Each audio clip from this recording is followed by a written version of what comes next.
तर नमस्कार मंडळी, माझं नाव मयूर. मी तुम्हाला या व्हिडिओमध्ये दाखवणार आहे चेस्ट, शोल्डर आणि ट्रायसेपचा फुल वर्कआउट. म्हणजे हाय इंटेन्स वर्कआउट आहे. वेट लॉस, मी सध्या वेट लॉस करतो आहे ना, तर वेट लॉससाठी हा वर्कआउट मी स्वतः करतो, ते तुम्हाला दाखवणार आहे. तर सर्वात पहिल्यांदा मी वॉर्मअप करायला सुरुवात केली. वेट लिफ्ट करायचं असेल किंवा काही तुम्हाला वर्कआउट करायचं असेल ना, तर सर्वात पहिल्यांदा वॉर्मअप करा. वॉर्मअप करून बॉडीला एक वेगळी मोबिलिटी मिळते. म्हणजे तुम्ही हेवी लिफ्ट करू शकता. वॉर्मअप जर तुम्ही नाही ना केला तर तुमच्याला इंजुरीचे चान्सेस वाढतात. वेट जाऊ शकत नाही हेवी, किंवा तुम्हाला थकवा जाणवू शकतो. लगेच असं बॉडी लगेच पेन व्हायला सुरुवात करते वॉर्मअप नसेल तर. त्यासाठी सर्वात पहिल्यांदा मी वॉर्मअप चालू केला. तुम्ही पाहू शकता मी कशा पद्धतीने वॉर्मअप करतो आहे. तुम्ही पण नक्की ट्राय करा. वर्कआउट जर तुम्हाला करायचं असेल ना हेवी, तर सर्वात पहिल्यांदा वॉर्मअप करायचा. वॉर्मअप झाला की आपण चेस्टसाठी इन्क्लाइन डंबेल प्रेस, तर तुम्ही पाहू शकता कशा पद्धतीने सेट केला आहे. आणि हेवी वेटपेक्षा तुम्ही जेवढं वेटवरती फोकस कराल ना, जेवढं रेपिटेशनवरती फोकस कराल ना, कारण की मसल माइंड कनेक्शन झालं पाहिजे. तुम्ही पाहू शकता एकदम कसा परफेक्टली सेट चालला आहे. मी चेस्ट इन्क्लाइन प्रेसचे 3 सेट घेतले 15-15 रेपिटेशनचे. तर तुम्ही पाहू शकता मी कशा पद्धतीने फॉर्म बघा, तुम्ही फॉर्म अँड टेक्निक बघा. हा तुम्हाला असा सेट परफॉर्म करायचा आहे. इन्क्लाइन डंबेल प्रेस हा सेट आपला कंप्लीट झाला. हा 3 सेट आपण कंप्लीट केले. त्यानंतर आपण करणार आहेत bench press, bench barbell press. तर तुम्ही पाहू शकता बेंच प्रेस मी कसा करतो आहे. बेंच प्रेसचे पण मी 3 सेट घेतले, ते पण 15-15 रेपिटेशन. तुम्ही पाहू शकता ग्रिप वगैरे व्यवस्थित.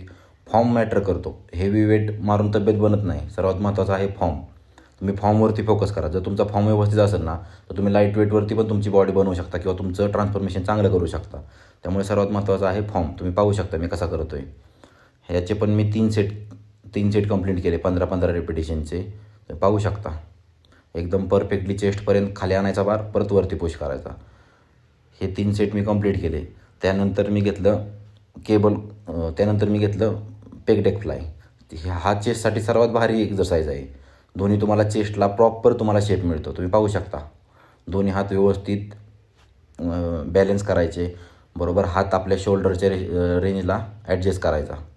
परफेक्टली एकदम स्लोमध्ये मसल माइंड कनेक्शन झालं पाहिजे यात पण. तुम्ही पाहू शकता याला म्हणतात पेग डेक फ्लाय. हा चेस्टला आपल्या प्रॉपरली शेप देतो. तर तुम्ही हे पण ट्राय करा. एकदम भारी वर्कआउट आहे. ह्याचे पण मी 15-15 रेपिटेशनचे 3 सेट घेतले. हा वर्कआउट मी कंप्लीट केला. तर तुम्ही पाहू शकता कशा पद्धतीने हा सेट मारतो आहे मी. हा कंप्लीट झाला तर त्यासाठी आपण लास्टला आपण इन्क्लाइन चेस्टसाठी केबल पुलोवर घेतलं. तर तुम्ही पाहू शकता दोन्ही वेट व्यवस्थित लावलं, थोडीशी बॉडी पुढं घेऊन आलो, दोन्ही हात सोबत एकदम मसल माइंड कनेक्शनमध्ये. तुम्ही पाहू शकता सेट कसा परफॉर्म होतो आहे. दोन्ही हात सोबत नाही, एक हात पुढे नाही, एक हात मागे. व्यवस्थित दोन्ही हाताचं कनेक्शन, किंवा दोन्ही हात कसे व्यवस्थित मागे जातात, दोन्ही हात कसे व्यवस्थित पुढे येतात. तुम्ही पाहू शकता हा इन्क्लाइन चेस्टसाठी सर्वात भारी सेट आहे. तर तुम्ही पण हे ट्राय करा. 15 रेपिटेशन घेतले मी पण, 3 सेट कंप्लीट केले याचे पण. एकदम भारी सेट आहे. इन्क्लाइन चेस्ट तुमची अप्पर चेस्ट आहे ना, ती भारी ट्रेन होती या सेटनं. हा सेट पण मी कंप्लीट केले. त्यानंतर आता आपण चेस्ट झाला, आपण घेणार शोल्डरसाठी डंबेल ओव्हरहेड प्रेस. तर तुम्ही पाहू शकता डंबेल ओव्हरहेड प्रेस कशा पद्धतीने मी करतो आहे. वेट जास्त फोकस नाही करायचं. फोकस फक्त आपल्या मसल माइंड कनेक्शनकडं. सेट परफेक्ट गेला पाहिजे. हेवी वेटनं वर्कआउट पाहिजे असा होत नाही, किंवा इंजुरीचे चान्सेस जास्त जातात. तुम्ही फॉर्म अँड टेक्निक बघा कसे डंबेल दोन्ही एक सोबत जातात, एक सोबत खाली येतात. ह्याचे पण मी 15-15 रेपिटेशनचे 3 सेट घेतले. पाहू शकता तुम्ही कशा पद्धतीने मी करतो आहे. ह्याला म्हणतात शोल्डर इन्क्लाइन प्रेस. हा शोल्डर इन्क्लाइन प्रेसचे 3 सेट कंप्लीट झाले. त्यानंतर आता मी घेत आहे शोल्डर लॅटरल रेजेस. तर तुम्ही पाहू शकता कशा पद्धतीने लॅटरल रेजेस. दोन्ही हात व्यवस्थित, एक नाही खाली, एक नाही वरती. हा तुमच्या डेल्टसाठी सर्वात भारी सेट आहे. पाहू शकता तुम्ही कशा पद्धतीने मी करतो आहे. तुम्ही पण ट्राय करा. एक नंबर सेट आहे. तुमचं शोल्डर जर तुम्हाला व्यवस्थित ब्रॉड बनवायचं असेल ना, शोल्डरला पाहिजे असा शेप जर द्यायचा असेल ना, तुम्ही नक्की ट्राय करा.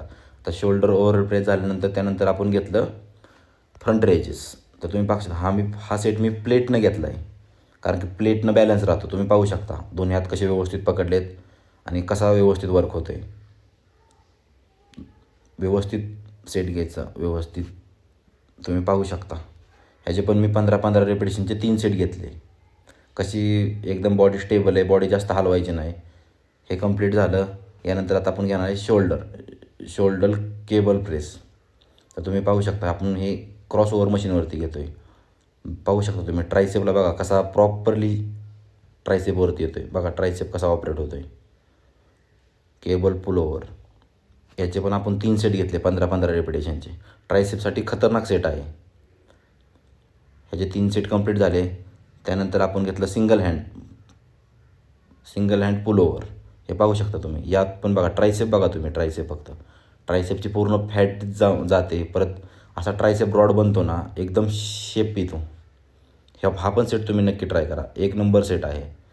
ह्याचे पण तुम्ही 15-15 रेपिटेशनचे 3 सेट कंप्लीट करा. भारी आहे सेट एकदम प्रॉपरली. हा 3 सेट कंप्लीट झाले. त्यानंतर आपण घेतला आहे कल क्रशर.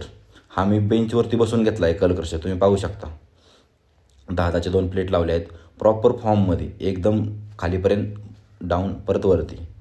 प्रॉपर एवढा भारी सेट आहे ना, तुमच्या लॉंग हेडला खूप भारी टार्गेट करतो. त्यानंतर मी घेतलं केबल बारबेल प्रेस. तुम्ही पाहू शकता. याचे पण मी 3 सेट घेतले 15-15 रेपिटेशनचे. हा पण सेट एक नंबर सेट आहे. बघा तुम्ही ट्रायसेपवरती लक्ष द्या फक्त. ट्रायसेप कसा ऑपरेट होतो आहे. प्रॉपर असा सेपरेटच झाल्यासारखा वाटतो ना ट्रायसेप. हा पण तुम्ही सेट नक्की ट्राय करा. याचे पण 15-15 रेपिटेशनचे 3 किंवा 4 सेट तुम्ही घेऊ शकता. भारी आहे एकदम प्रॉपर. तुमच्या ट्रायसेपला शेपच आणून देणार हा सेट. हा 3 सेट तुम्ही नक्की ट्राय करा. तर चला आपला वर्कआउट कंप्लीट झाला. आता आपण करणार आहे स्ट्रेचिंगसाठी मॅट घेतली. आपण वज्रासनमध्ये बसलो. तुम्ही पाहू शकता. चेस्टसाठी आपण आता स्ट्रेचिंग सुरुवात केली आहे. त्यानंतर शोल्डरसाठी कोणती स्ट्रेचिंग करायसाठी ते पण सांगतो. शोल्डरसाठी तुम्ही पाहू शकता. त्याच्यानंतर हे तुम्ही रोज हे वर्कआउट झाल्यानंतर स्ट्रेचिंग पण कधी स्किप करायचं नाही. तुम्ही पाहू शकता. स्ट्रेचिंग झाली. परत ट्रायसेपसाठी स्ट्रेचिंग खूप महत्त्वाची. जसं वॉर्मअप महत्त्वाचं आहे ना, तसं स्ट्रेचिंग खूप महत्त्वाची. जे तुम्ही मसल म्हणजे मसल जे तुम्ही वर्कआउट नंतर तोडता ना, त्या रिकव्हरीसाठी स्ट्रेचिंग खूप महत्त्वाची. बॉडी एकदम हलकी होऊन जाते. बघा तुम्ही कशा पद्धतीने मी स्ट्रेचिंग करतो आहे. पूर्ण स्ट्रेचिंग करून घ्यायची. स्ट्रेचिंग कधी स्किप करायची नाही. व्यवस्थित स्ट्रेचिंग वगैरे सगळं करून घ्यायचं. तर चला तुम्ही पाहू शकता. आता स्ट्रेचिंग तर झाली माझी. आता तुम्हाला मी माझी बॉडी कंडिशन दाखवतो. तर चला वर्कआउटनंतर थोडीशी बॉडी कशी पंप झाली ते बघूयात. तर तुम्ही पाहू शकता चेस्ट शोल्डर ट्रायसेप आपण वर्कआउट केला आहे. बॉडी बघा कशा पद्धतीने पंप झाली. तुम्ही पण वर्कआउट हा डेली फॉलो करा माझं. बघा रोज तुम्हाला नवीन व्हिडिओ बघायला भेटेल. आज चेस्ट होती, उद्या बॅक असेल. तर तुम्ही पेजला माझ्या नक्की सबस्क्राईब करा, लाईक करा, कारण आपण रोज भेटणार आहे नवीन व्हिडिओमध्ये. धन्यवाद.